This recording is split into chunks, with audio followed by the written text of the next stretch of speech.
નમસ્કાર વિદ્યાર્થી મિત્રો, આજે આપણે ધોરણ 9 વિષય ગુજરાતી દ્વિતીય ભાષાનો પાઠ નંબર 15 100 ટચનું સોનું આ પાઠના પ્રશ્નોના જવાબ જોવાના છે.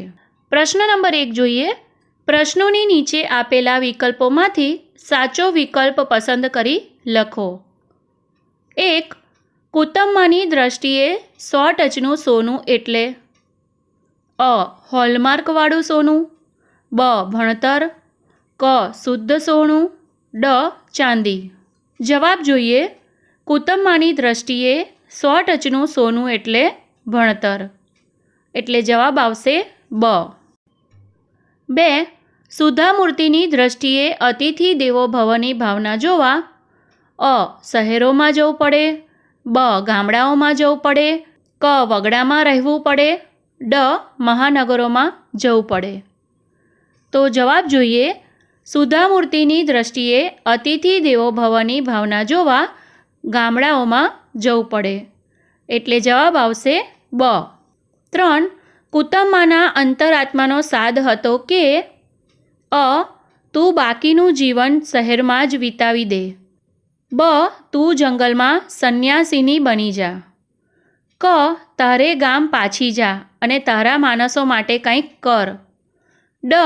તારે કશું જ કરવાની જરૂર નથી. જવાબ જોઈએ. કુટુંબમાંના અંતરાત્માનો સાદ હતો કે તારે ગામ પાછી જા અને તારા માણસો માટે કંઈક કર, એટલે જવાબ આવશે ક. 4. એક ગણેલી સ્ત્રી અ. અભિમાની બને, બ. શણગાર સજે, ક. બધા પર રોફ જમાવે, ડ.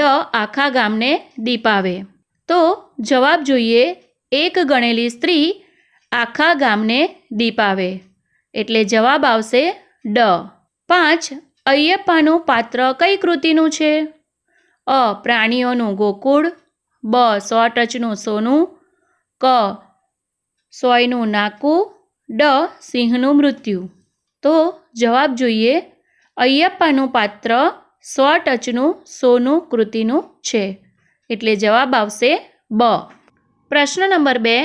નીચેના પ્રશ્નોના 2-3 વાક્યમાં ઉત્તર લખો. 1. કુટુંબમાએ દાગીના ઘડાવવાની ના પાડી દીધી, કારણ કે તે ભણતરને જ 100 ટચનું સોનું ઘરેણું માનતા હતા. તે પોતાના વિસ્તારના છોકરા ઘેર રહીને ભણી શકે તેવું કંઈક કરવા ઈચ્છતા હતા. 2. લેખિકા સાથે વાત કરતા કુટુંબમાંના ગળે ડૂમો બાજ્યો, કારણ કે તેમની સમક્ષ તેમના પતિનું અવસાન આવ્યું. વળી તેમણે આપેલું વચન, એક ભવમાં 2 ભવ નહીં કરું, ગગાને ભણાવીશ ને પગભર થાય એવો તૈયાર કરીશ. આ વાક્ય યાદ આવ્યું. 3. અયપ્પા મુંબઈ જઈ કેવી રીતે ભણ્યા? જવાબ. અયપ્પા મુંબઈ ગયા અને ત્યાં જઈ સૌ પ્રથમ તેમને હોટલમાં કપ રકાબી વીંછળવાનું કામ શરૂ કર્યું. પછી તેના કામને જોઈ તેને શેઠે ચાય પાઉં તરીકે આજુબાજુની ઓફિસોમાં કેટલી ફેરો તો કરી દીધો. બક્ષિસ અને પગારની રકમ ભેગી કરીને રાત્રે મોંઘાવીરાની રાત્રિ શાળામાં ભણવાનું ચાલુ રાખ્યું. મેટ્રિક પાસ થયા પછી રાતની કોલેજમાં ભણ્યો. પ્રશ્ન નંબર 3. નીચેના પ્રશ્નોના જવાબ સવિસ્તાર લખો. 1. અયપ્પાના જીવનની ચડતી વર્ણવો. જવાબ જોઈએ. તો સૌ પ્રથમ આપણે પ્રસ્તાવના જોઈશું. લેખિકા સુધામૂર્તિ દ્વારા લખાયેલ 100 ટચનું સોનું આ એક ટૂંકી વાર્તા છે. એક ગરીબ વિધવા કુટુંબમાં ભણતરનું મહત્ત્વ સમજીને મહેનત મજૂરી કરીને પણ પોતાના દીકરા અયપ્પાને ભણાવે છે. જે દીકરો ભણતરથી આગળ વધીને અનેક હોટલોનો માલિક બને છે અને કુટુંબમાંને અયપ્પા ઘરેણાં ઘડાવવાનું કહે છે, ત્યારે કુટુંબમાં જવાબ આપે છે કે બેટા, 100 ટચનું સોનું ઘરેણું તો એક જ છે, ભણતર. આ વાતને માણ આપતા અયપ્પા અંતે એ બધું પોતાના દીકરાને સોંપી કુટુંબમાંના બોલ પર પોતાના વતન આવી શાળાઓ બનાવે છે. અયપ્પાનો જન્મ એક ગરીબ પરિવારમાં થયો હતો. તે 5 વર્ષના થયા ત્યારે તેમના પિતાનું ઝેરી સાપ કરડવાથી અવસાન થયું હતું. તે હોશિયાર હતા. 12 વર્ષની ઉંમરે મુંબઈ ગયા અને હોટલમાં કપ રકાબી વીંછળવાની નોકરી કરવા લાગ્યા. પછી ચાય પાઉં તરીકે આજુબાજુની ઓફિસોમાં કેટલી ફેરવવા લાગ્યા.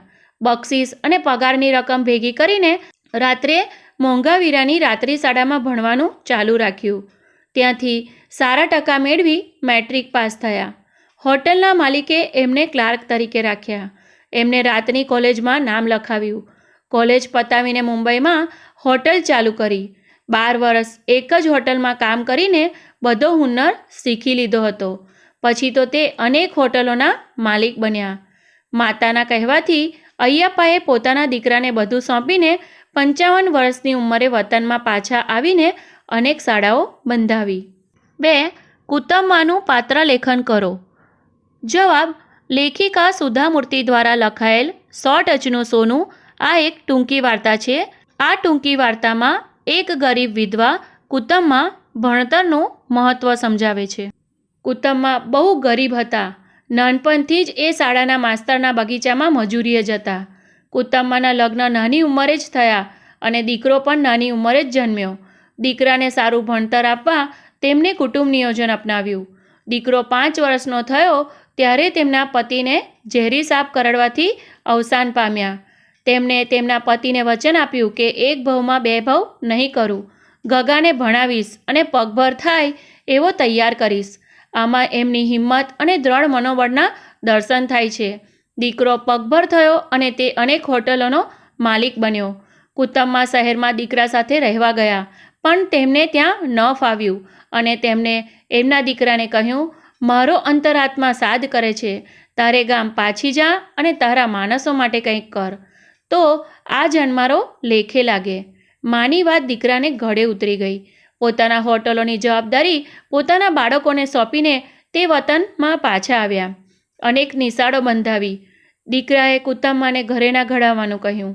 ત્યારે તેમણે દીકરાને કહ્યું, બેટા, 100 ટચનું સોનું ઘરેણું તો એક જ છે, ભણતર. આમ કુતમ્મા ભણેલા ન હતા, પણ ગણેલા હતા. તે એક આદર્શ ગૃહિણી તેમજ આદર્શ માતા હતા. તો વિદ્યાર્થી મિત્રો, તમને હવે આ પાઠના પ્રશ્નોના જવાબ સમજાઈ ગયા હશે. તો વિદ્યાર્થી મિત્રો, તમને જો આ મારો વિડીયો ગમ્યો હોય તો પ્લીઝ લાઈક કરજો, શેર કરજો અને સબસ્ક્રાઈબ કરજો. ધન્યવાદ.